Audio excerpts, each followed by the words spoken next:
여기 한 바이오 기업이 있는데요. 오랫동안 적자였어요. 그런데도 독보적인 기술 하나만 믿고 버텨왔거든요.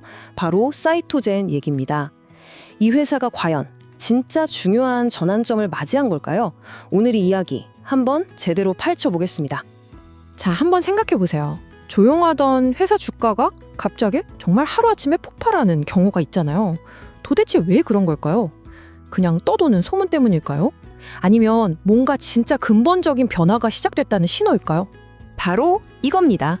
플러스 21.12%, 사이토젠 주가가요, 단 하루 만에 이렇게나 뛰어오른 거예요. 정말 시장이 발칵 뒤집혔죠. 도대체 이 엄청난 급등 뒤에 무슨 일이 있었던 걸까요? 네, 그럼 먼저 왜 이렇게 주가가 갑자기 올랐는지 그 이유부터 한번 들여다보겠습니다. 이게 절대 그냥 우연히 일어난 일이 아니거든요.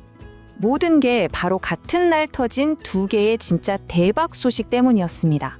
첫 번째는 뭐냐면 세계 최고로 꼽히는 미국 국립보건원, 바로 그 NIH랑 무려 58억 원짜리 장비 공급 계약을 맺었다는 거고요. 그리고 두 번째, 세계적인 암 연구소죠. 다나파버랑 협력 관계를 맺었다는 겁니다.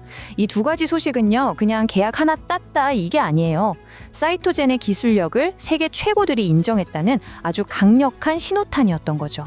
자, 이제 무엇이 주가를 이렇게 끌어올렸는지는 알았죠? 그럼 이제부터가 진짜 중요한데요. 도대체 왜 이 기술이 그렇게까지 대단한 건지 그 핵심으로 한번 들어가 보겠습니다. 여기서 진짜 핵심 키워드가 나옵니다. 바로 액체 생검이라는 건데요. 이게 뭐냐면 정말 간단하게 말해서요. 피 한 방울로 암을 찾아내는 기술이에요. 우리가 보통 암 검사하면 막 조직을 떼어내고 그러잖아요. 그런 고통스러운 과정 없이 그냥 피 검사만으로 혈액 속을 떠다니는 암세포, 이걸 CTC라고 부르는데 이걸 찾아내는 거죠. 이건 뭐 암 진단의 판도를 아예 바꿀 수 있는 그런 혁신적인 기술이라고 보시면 됩니다. 자, 이 둘을 비교해보면 그 차이가 확 와닿으실 겁니다. 왼쪽이 우리가 알던 기존의 조직 검사예요. 몸에 칼을 대야 하니까 아프고 회복도 힘들죠. 그리고 딱 그 순간의 암 상태만 알 수 있어요. 그런데 오른쪽 액체 생검을 보세요. 이건 그냥 간단한 피 검사예요. 아프지도 않고 여러 번 할 수 있으니까 암이 어떻게 변하는지 계속 추적 관찰이 가능하다는 거죠. 와, 이건 정말 어마어마한 차이 아닙니까? 기술이 이렇게나 좋은데 그럼 뭐 장밋빛 미래만 남은 거 아니냐? 싶으시죠? 근데 이야기가 그렇게 간단하지가 않습니다. 이제부터는 이 사이토젠이 마주하고 있는 아주 차가운 현실, 바로 재무 상황을 좀 들여다봐야 합니다. 바로 여기서 이 회사의 딜레마가 쫙 드러납니다. 2024년 자료를 보면요. 매출이 한 109억 원 정도인데 영업 손실이 106억 원이에요. 이게 무슨 뜻이냐면 109억 벌어서 106억을 까먹었다는 얘기입니다. 거의 번 돈 그대로 손해를 본 거죠.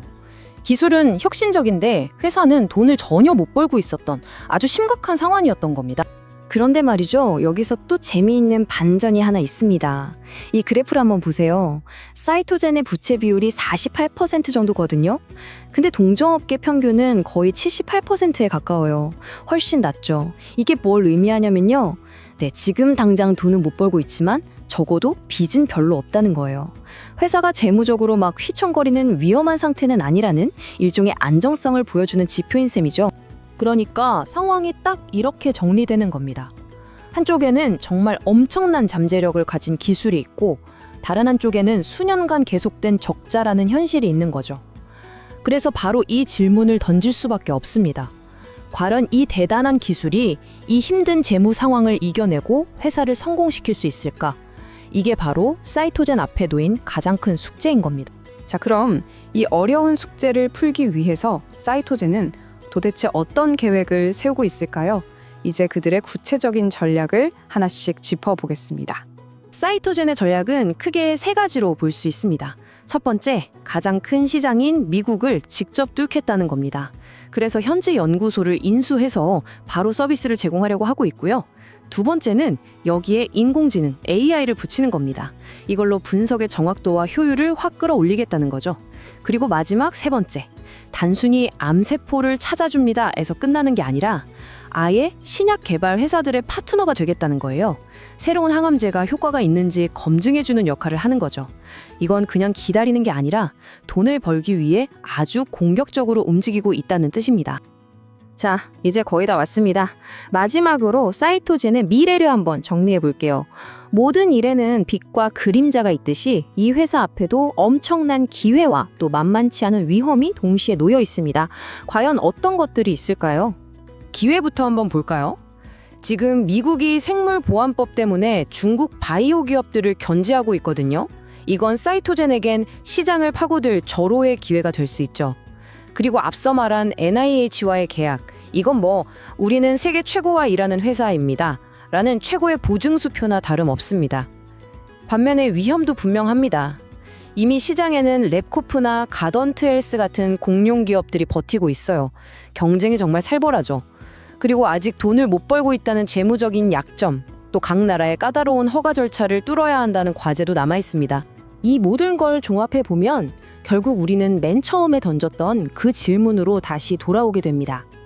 그 수많은 재정적 어려움을 겪으면서도 묵묵히 갈고 닦아온 이 기술, 사이토젠의 이 기술은 과연 드디어 제때를 만난 걸까요?